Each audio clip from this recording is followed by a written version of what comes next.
I Goddess of Stardom Titles saranno in bagno a Path of Thunder.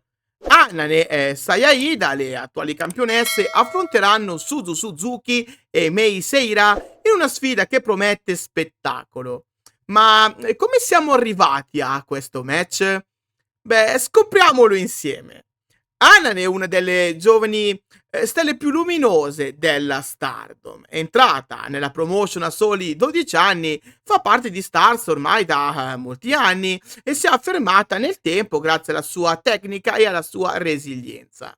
Il suo primo grande successo è arrivato con il Future of Stardom Championship, che ha detenuto per 294 giorni, consolidando la sua posizione tra le promesse del Joshi Pororesu.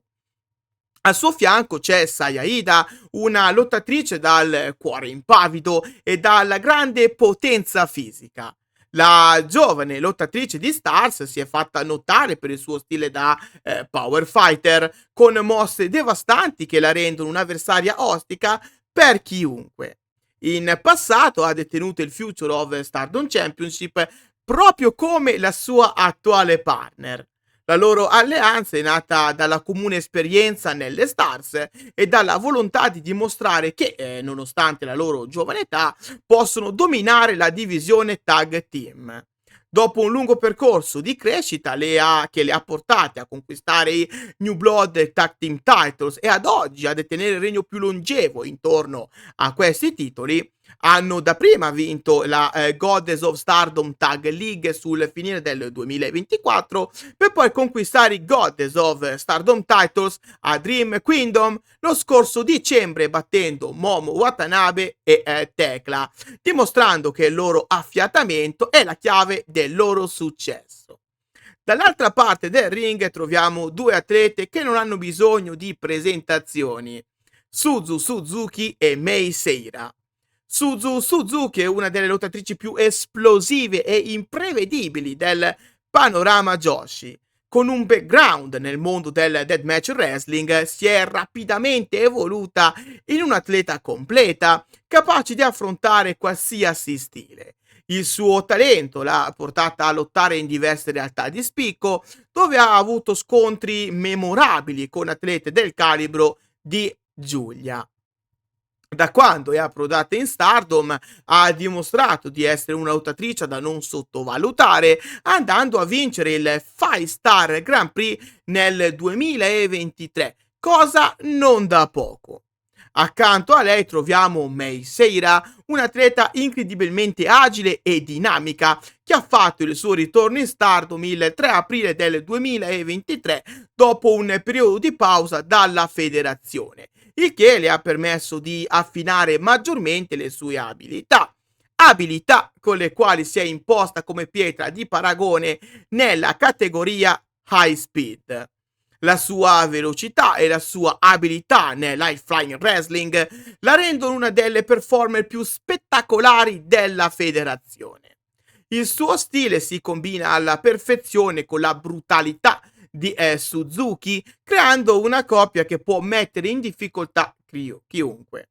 Suzu e Mei, pur avendo un background diversi, hanno trovato una sinergia incredibile nel ring, il che le ha portate a vincere i Goddess of Stardom Titles a marzo del 2024. Seppur il loro regno ha tradito le aspettative nei 36 giorni passati come campionesse, le Crazy Star hanno saputo regalare momenti indimenticabili, facendo vedere a tutti di che pasta sono fatte. E a conferma di ciò ci ha pensato la vittoria della New Year Unit League con le compagne di Neo Genesis, il che ha regalato a Crazy Star l'opportunità di sfidare Win Gory per i Goddess of Stardom Titles. Le campionesse però hanno già dimostrato la loro solidità come team, ma questa difesa sarà forse la loro prova più dura. Dall'altra parte hanno due sfidanti affamate, pronte a sfruttare ogni errore per conquistare le cinture. Chi avrà la meglio? Anan e Sayada riusciranno a mantenere il loro regno, o Suzu Suzuki e Mei Seira si porteranno a casa i Goddess of Stardom Titles? Fatemelo sapere nei commenti. Per quanto mi riguarda, credo che questo match, sia difficile da inquadrare.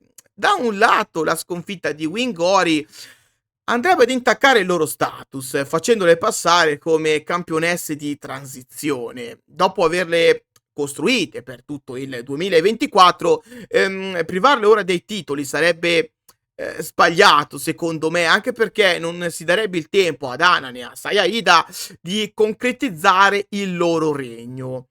D'altronde anche una sconfitta per Crazy Star sarebbe devastante, non tanto per Meiseira che comunque può già contare sull'SP Championship, ma piuttosto per Suzu Suzuki che, dopo aver già fallito la chance contro Sayaka Mitani a Supreme Fight, si troverebbe di nuovo a fare i conti con l'ennesima possibilità sprecata. Dunque, col senno di poi, credo forse sia necessaria la vittoria di Crazy Star, se non altro per dare un po' di respiro a Suzu Suzuki. D'altro canto, con il Cinderella Tournament alle porte, Hanan potrebbe anche rifarsi in quel torneo, magari puntando a raddoppiare la vittoria dello scorso anno. Chissà.